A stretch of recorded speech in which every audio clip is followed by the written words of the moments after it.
Halo semuanya, kembali lagi di Meet with Young Investor 3.0. Aku Tio, hari ini kita bakal bahas topik yang kayaknya relate banget nih sama teman-teman mahasiswa, yaitu cara fun belajar pasar modal. Nah, hari ini kita bakal ngobrol bareng sosok yang pastinya udah nggak asing, apalagi buat kalian yang suka scroll TikTok atau IG.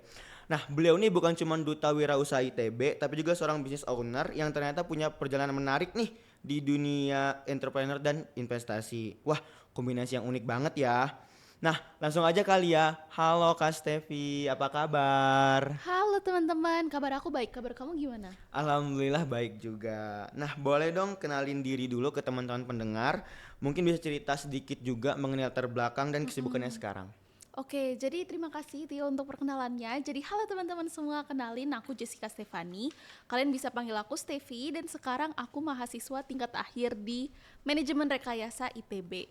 Nah, kalau keseharian aku ngapain? Kebanyakan kan sekarang karena aku udah semester 7 jadi udah lebih santai gitu ya. Dan juga aku sekarang ini aku lagi memegang beberapa project, salah satunya kayak project startup dan juga lainnya adalah project consulting. Habis itu sekarang ini aku sering main saham dan ngelakuin side hustles lainnya kayak jadi mentor gitu. Wah, sibuk banget ya kayaknya si kakak. Nah, tapi mungkin kita nggak perlu basa-basi lagi nih. Langsung bisa aja ya kak, kita mulai aja ke Boleh, boleh, pertanyaan pertama. boleh. Karena pasti dari teman-teman pendengar juga udah gak sabar nih buat Mm-mm. dengerin seperti apa sih perjalanan kakak di dunia investasi. Nah, mungkin langsung aja ya kak ke Boleh. pertanyaan pertama. Nah, menurut kakak nih, dulu pertama kali kenal investasi tuh lewat apa sih? Apakah lewat TikTok, IG, atau Mm-mm. memang punya ketertarikan sendiri nih sama investasi? Oke, jadi ini jawabannya nggak gitu unik teman-teman. Karena tadi bahkan di Instagram itu aku lihat kayak papahnya yang ngajarin dia investasi dan itu juga yang terjadi ke aku. Jadi keluarga aku itu tipenya yang suka invest dan memang kalau misal keluarga besar itu banyak yang punya usaha, tapi kalau papa aku specifically nanemin aku gimana caranya bisa main saham. Jadi kayak beneran dari dulu diajari dari awal dan juga dikasih tahu ada beberapa instrumen loh yang bisa aku pilih. Tapi setelah dikasih tahu dan pertama dulu aku dikasih modal pertama aku, udah sisanya itu aku disuruh belajar dan explore sendiri. Wah, pasti kayaknya seru banget sih kalau mentornya itu langsung dari ayah Iya gitu. Pasti juga seru. punya apa ya, rasa semangat tersendiri sih kalau Mm-mm. diajarin sama ayah sendiri. Nah, kalau dari pengalaman kakak, gimana sih cara kakak ngebagi hasil usaha untuk diputar kembali di bisnis dan sebagian diinvestasikan kembali? Oke, jadi kalau buat aku ada namanya dana darurat teman-teman. Jadi kayak dari sekian uang yang kalian punya atau setidaknya kalian udah matok berapa dana kalian sebagai darurat. Nah, dana itu nggak bisa kalian apa-apain. Jadi kayak kalau misalnya ada kebutuhan tertentu, kalian bakal pakai dana darurat itu. Nah, kalau misalnya udah lebih dari dana darurat itu, barulah aku akan nentuin itu mau aku kemanain. Nah, konteksnya untuk teman-teman, tenang aja, bisnis itu nggak harus yang apa kamu bikin produk gitu dan kamu jual. Bisa juga kamu membisniskan dirimu kamu sendiri, kayak misalnya kamu ikut lomba, kamu jadi mentor, kamu jadi juri, itu kan juga bisa dapat duit gitu ya. Jadi gimana caranya kamu milihnya itu tergantung menurut kamu return yang paling worth it itu yang mana. Dan kalau misalnya buat aku sendiri, setelah lebih dari dana yang darurat tadi, pokoknya akan aku olah tergantung dengan pada saat itu aku niatnya kemana. Gitu. Oh, jadi berarti emang kita pun harus memplan dulu ya kak mengenai Mm-mm. apa sih yang pengen kita rasakan dan lakukan. Nah, mungkin karena mungkin dari aku pribadi ngelihat investasi mungkin ribet dan Mm-mm. mungkin dari teman-teman pendengar juga banyak ya berpikir bahwasanya investasi itu ribet. Nah, menurut kakak sendiri apa ya cara paling simpel supaya anak muda itu nggak takut dengan kata ribet ini? Oke, kalau misalnya biar nggak takut ribet sih paling gampangnya adalah beneran belajar. Karena misalnya nih kalian akan menghadapi mata kuliah kalkulus, kan itu udah kepikiran ribet kan. Benar-benar. Tapi kalau misalnya kalian nggak mulai, ya kalian will never know dan nggak bisa learn. Jadi mendingan kalian mulai aja dulu. Dan kalau misalnya saham itu kan kalau orang suka nanya ya, kamu mau yang certain yang buat jangka panjang atau kamu mau yang gorengan? Nah itu juga sebenarnya pertanyaan simpel yang bisa kamu tanya buat kamu sih, mana yang mau kamu mulai dahulu. Dan sebenarnya saham itu aku juga masih learning. It's not simple, tapi ya seru aja gitu. Kalian kayak bisa ngeliat misalnya chartnya mulai dari sana, atau kalian bisa nonton-nonton video. Banyak kok tersedia di luar sana. Bener banget. Jadi buat teman-teman semua jangan takut untuk coba Betul. dulu ya. Namanya juga belajar tuh pasti ada kata sulit dan pastinya Mm-mm. dari kita pun sulit tuh ada yang namanya membuahkan hasil. Bener gak sih Betul, kak? betul banget. Nah, kalau gitu kan kakak juga ada punya bisnis nih. Mm-mm. Nah, gimana cara kakak Kalau misalnya usaha kakak lagi butuh modal, ngatur strategi antara mencairkan investasi nih atau tetap biarin dana itu tetap diinvestasikan tuh gimana sih strateginya? Oke, kalau aku kan bisnisnya sebenarnya aku ada dua ya. Satu tuh bisnis project dulu aku lakuin waktu aku masih semester 3 sampai semester 4 gitu. Sama yang satunya lagi adalah bisnis startup yang sekarang aku lagi pursue bareng teman-teman aku dari jurusan lain. Kalau misalnya yang bisnis project yang pertama itu modalnya nggak butuh besar, jadi itu cuman patungan antara aku sama temen aku aja. Cuman kalau yang bisnis yang kedua ini modalnya lumayan sampai 3 digit, tapi kalau misalnya itu diolahnya adalah dengan kita kan banyak R&D-nya ya, jadi lebih ke invest ke sananya sih. Dan kalau misalnya dapat duitnya dari mana, kalau yang itu kita masih belum ready untuk saham. Yang ini sebenarnya acceptable kalau misalnya belum ready untuk saham, karena kita takut kayak ini duitnya masih uncertain, kayak kita masih butuh dana yang masih certain aja, dan itu masih masuk ke ambang batas yang dana darurat kita tadi itu. Makanya cara kita dapetin duit dari situnya adalah dengan pitching sih, international to national level, dan itu memang banyak kok investor-investor yang tertarik untuk invest ke bisnis gitu. Oh gitu. Nah mungkin dari kan kakak juga ngomong gitu kalau misalnya investasi itu menyenangkan kan, jadi udah ngeliat chart dan lain-lain. Betul. Nah gimana sih caranya gitu biar si investasi ini atau usaha yang sedang kakak jalanin itu bukan menjadi beban tambahan buat kakak?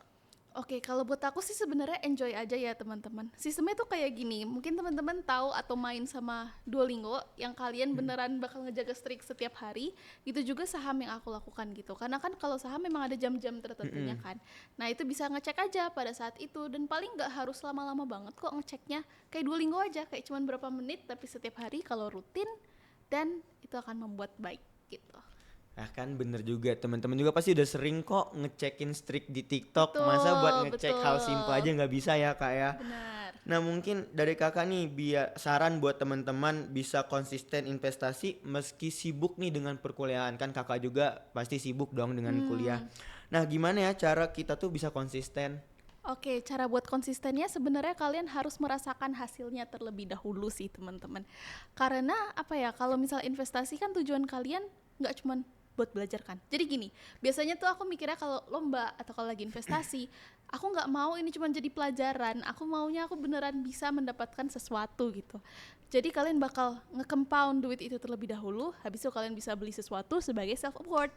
Nah, bukti konkret yang waktu itu pernah aku beli adalah HP aku sendiri yang sekarang ini. Oh, Jadi ini aku beli sendiri, terus itu gara-gara hasil investasi aku juga, dan pas kebeli itu rasanya kayak langsung, wah enak juga ya selama kuliah kamu bisa buat beli sesuatu yang kamu mau sendiri. Jadi itu bisa dicoba dahulu, atau nggak harus hal-hal yang gede dulu, kayak sekedar kamu ngetraktir teman-teman kamu aja kan itu juga udah sesuatu. Dari situ kalian bakal bersemangat gitu. oke, berarti emang hasil tuh bisa menjadi dorongan atau motivasi kita juga ya kak, Benar biar tetap banget. konsisten. Jadi buat teman-teman, setidaknya lihat dulu lah nanti atau misalnya bisa dengerin dari KSTP juga gimana sih hasil yang udah dirasakan. Nah, mungkin kita bisa lanjut. Nah, aku pengen tahu deh, aku penasaran juga dengan kakak. Kalau misalnya nih kita balik ke masa lalu, Ya. awal kakak merintis, kombinasi usaha plus investasi apa yang akan kakak lakuin nih dari awal biar udah sampai sekarang tuh kayaknya udah besar banget. Ada nggak kombinasi yang Amin. kakak punya gitu? Kombinasi. Iya. Kalau misalnya yang aku pikirin tergantung dari kecukupan waktu aja sih. Aku sama sekali nggak pernah regret step apapun yang aku udah ambil di sebelumnya, karena menurut aku itu timingnya pas-pas aja dan cocok buat aku. Memang kan orang-orang ada yang bilang kayak gini ya, dosenku aja bilang kalau misalnya kamu investnya dari SMP, sekarang kamu udah dapat returnnya udah berapa kali lipat gitu kan.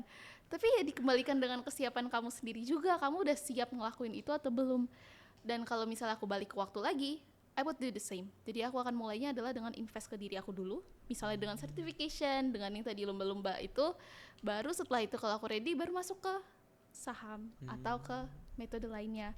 Itu bisa juga pembelian aset gitu. Wah keren banget sih kak, jujur. Jadi kayak banyak juga yang bisa perlu kita pelajarin dulu sebelumnya ya kak ya. Nah aku pengen tahu nih dari kakak, penasaran aja sih, Ya. ada nggak cerita lucu waktu pertama kali kakak coba investasi? Oke, kalau misalnya pertama kali aku cobain investasi kan aku tadi bilang kalau misalnya aku didorong sama papa aku kan. Dan itu sekeluarga aku tuh nge-invest gitu loh teman-teman. Dalam arti mereka beneran investasi. Terus aku dulu ditanyain setiap hari kayak progres aku kayak gimana aku nggak deg-degan ya waktu dulu aku dikasih modal.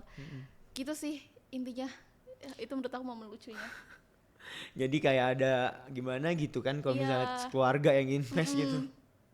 Nah, mungkin aku pengen dengar satu kalimat dari kakak buat mahasiswa yang masih ragu buat investasi. Nah, simple aja satu kalimat buat teman-teman pendengar. Mungkin Kak Stepi bisa kasih Mm-mm. satu kalimat itu. Oke, kalau satu kalimatnya apa ya? Ya basically apa ya? Know yourself aja sih. Kalau misalnya memang menurut kamu ini yang kamu pursue dan just go for it. Tapi kalau kamu belum ready, kamu bisa belajar dulu. Tapi jangan pernah bilang kayak nanti deh aku pelajarin karena nanti harga sahamnya keburu naik terus kamu bakal miss semuanya. Jadi mendingan start as early as possible. Oke, nah sekarang kita bakal masuk ke sesi Q&A. Jadi aku udah ada beberapa pertanyaan nih dari Hmm, teman-teman oke. semua terkait tema kali ini nih Kak.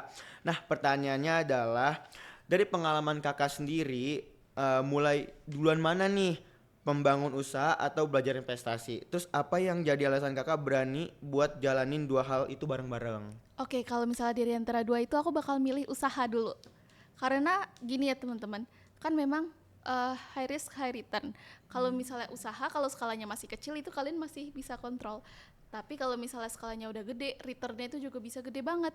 Nah, jadi aku kalau misalnya ada uang spare, aku bakal masukin ke usaha dulu. Karena temen aku cerita dia bikin usaha properti gitu dan returnnya tuh bisa 20% sekalinya dia berhasil ngejual gitu kan. Dan itu kayak lumayan banget.